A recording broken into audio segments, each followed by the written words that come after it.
Hello everyone, आज हम पढ़ेंगे price output determination. Price output determination हम पढ़ेंगे in the market of perfect competition. ठीक है, परफेक्ट कंपटीशन। तो वैसे तो फर्म जो है वो दो तरीके से अपना इक्विलिब्रियम पे पहुंच सकती है। सबसे पहले तो ये पता होना चाहिए कि इक्विलिब्रियम आता कहाँ पे, कौन सी कंडीशन को आप इक्विलिब्रियम बोलोगे। तो फर्म वहाँ पे इक्विलिब्रियम में होगी जहाँ पे वो प्रॉफिट्स को मैक्सिमाइज करे एंड लॉस को मिनिमाइज कर रही हो। ठीक है, तो the firm is in equilibrium when it maximises its profit और मिनिमाइजेज इट्स लॉसेस।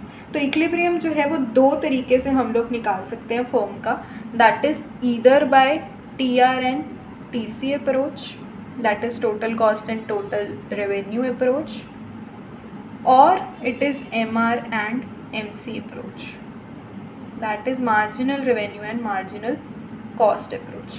ठीक है, दो तरीके से हम निकाल सकते हैं इसको। आज हम जो करने वाले हैं वो है total revenue and total cost approach. ठीक है, तो सबसे पहले हमें ये पता होना चाहिए कि एक मार्केट में तीन केसेस हो सकते हैं, या तो हमें सुपर नॉर्मल प्रॉफिट्स हो या लॉस हो या फिर नॉर्मल प्रॉफिट्स हो। तो फर्म के पास तीन कंडीशंस हो सकती हैं, सुपर नॉर्मल प्रॉफिट्स, लॉस या फिर नॉर्मल प्रॉफिट। हम एक एक करके तीनों को पढ़ते हैं। Let's start with super normal profits. Super normal profits में जैसे कि हम देख सकते हैं, टोटल रेवेन्यू कर्व जो है वो स्ट्रेट लाइन है which is passing through origin.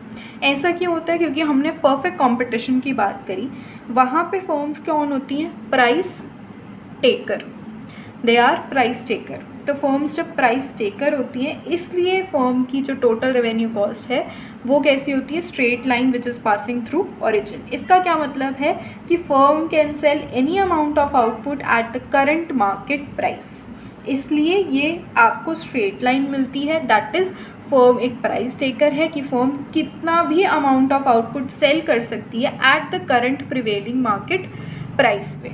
ठीक है, इसलिए टोटल रेवेन्यू जस्टिफाई हो गई। Then total cost curve. Total cost curve हमारी कैसी होती है? यू शेप की, इन्वर्टेड एस शेप कह लो या आप यू शेप कह सकते हो, just because of law of variable proportion की वजह से। ठीक है, लॉ ऑफ वेरिएबल प्रोपोर्शन की वजह से। अब हम इसमें क्या कहते हैं कि हमारा इक्विलिब्रियम कहाँ पे आता है? यू मस्ट नो कि हमारा equilibrium is price is equals to average revenue in the perfect competition, right. तो अब हम इसमें इक्विलिब्रियम पे कैसे पहुँचेंगे?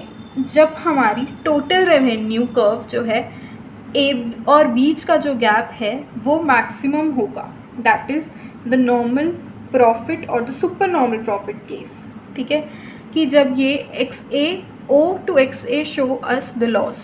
लॉस क्यों है? क्योंकि टोटल कॉस्ट इंक्रीज कर रही है। Then again total cost increases more than the total revenue. तो ये और ये जो जितना शेडेड एरिया है, अगर हमारा जो पॉइंट्स है, अगर हम बिलो XA जाएंगे या अबव XB जाएंगे तो हम लॉस इनकर करेंगे।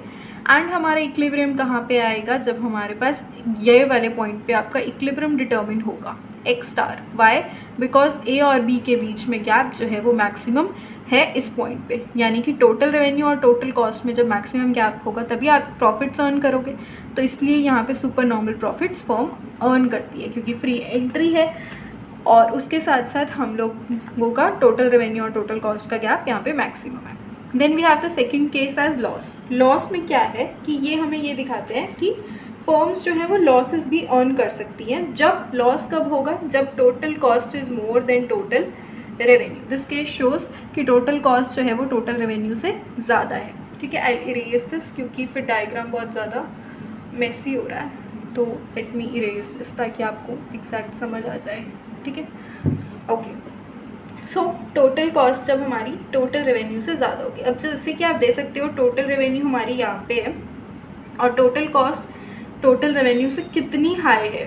ठीक है, तो द फर्म विल इनकर लॉसेस। अब हमारी फर्म जो है वो कब तक काम करेगी? कई बार ऐसे होता है कि फर्म्स जो है वो लॉस अर्न करने के बाद भी शटडाउन पॉइंट पे नहीं आती। क्यों नहीं आती? क्योंकि वो ऑपरेटिंग प्रॉफिट उनको मिल रहा होता है, और अगर वो तब भी बंद कर देंगी तो वो उनको और ज़्यादा लॉस होगा। ठीक है, तो A और B उनको क्या दिखाता है? Loss position. ये इतना जो गैप है दिस इज़ योर लॉस, ठीक है।